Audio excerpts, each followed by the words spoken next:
Mikä mies taas?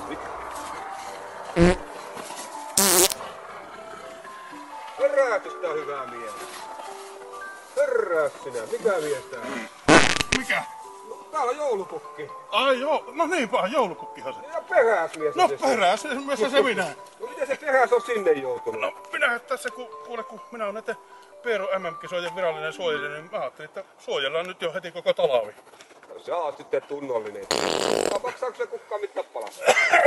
Kunhan pari pukkia plutonnia saa, niin kyllä sillä pärjää. Aha. No niin, hyvänä. Mutta no kuulet, että täällä olisi joku uudet kisat tulossa.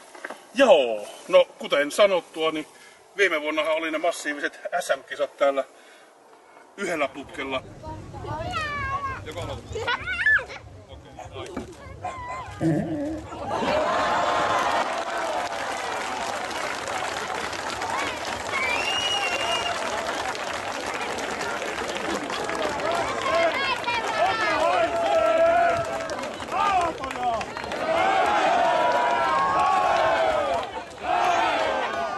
Mut ensi kesänä onkin sitten jo heinäkuussa tämä MM-kisat ja siinä on semmoinen joukkueputki, että pääsee vähän isommalla porukalla pärryttelemään ja ympäri maailmaa. No niin, eli pukilla ja tuntulla on yhtäläinen, voi ajatella joukkuekissa mukaan. Kyllä voitte, ei muuta kuin sinne vaan torttua vääntämään. No anteeksi. No joo, ollaanpas nyt kiinttinä. Pukkikin muistaa tommoset torttujutut kyllä joo. No niin, kyllähän se muistaa. Aivan. Mutta pukki haluaisi nähdä se putke. No. Vai pistetäänkö se pakettiin? Ei, nyt pidetään paketissa, mutta otetaan vielä lähdetäänpä tuonne. Lähdetään sinne. Me siihen etuperässä. No niin.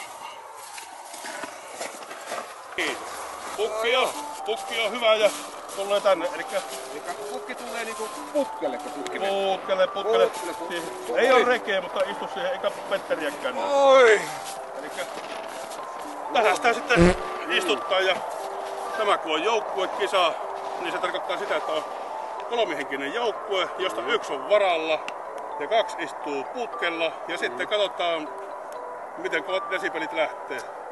Sama tuleeko tuhnut yhtä aikaa vai eri aikaa, mutta se desibelimäärä ratkaisee. Eli tässä on semmoinen tiimihomma nyt, kyllä. Että sehän on kimpassa mukavampi piereskellä, näinkö se on? No se on semmoista porukkapiireskelyä vähän. Ja kaverille kanssa niinkö? Joo, ja se kolmas voi kerätä voimia, se voi vaikka käydä tyhjentämässä suolta. Joo, just eli tää on tämmönen niinku suomeksi sanottuna riukumalli. Kyllä. Kyllä.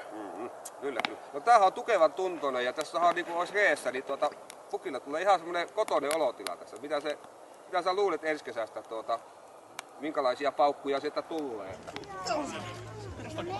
Nosta joo.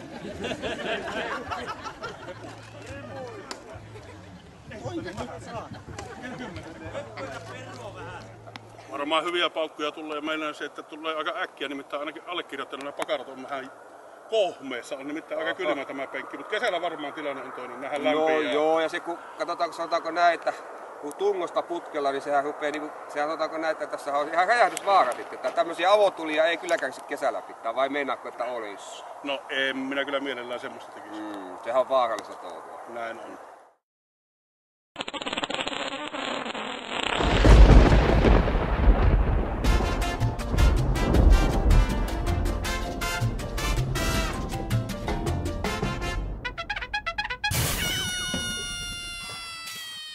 Minä kyllä mielellään semmoista tekisi.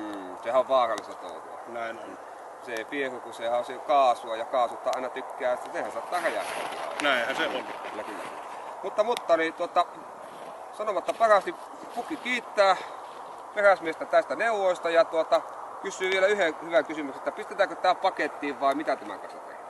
En mä tiedä. Katsotaan mitä tälle tekisi. Jotta tälle voisi tehdä. Jätetäänkö tähän ja annetaan laiskessa ja lähdetään kotiin? Näin se on. Minä menen jatkaa uniin. No mene siihen urakkaan ja mä lähdin korvatuntumaan. Selvä, palataan ja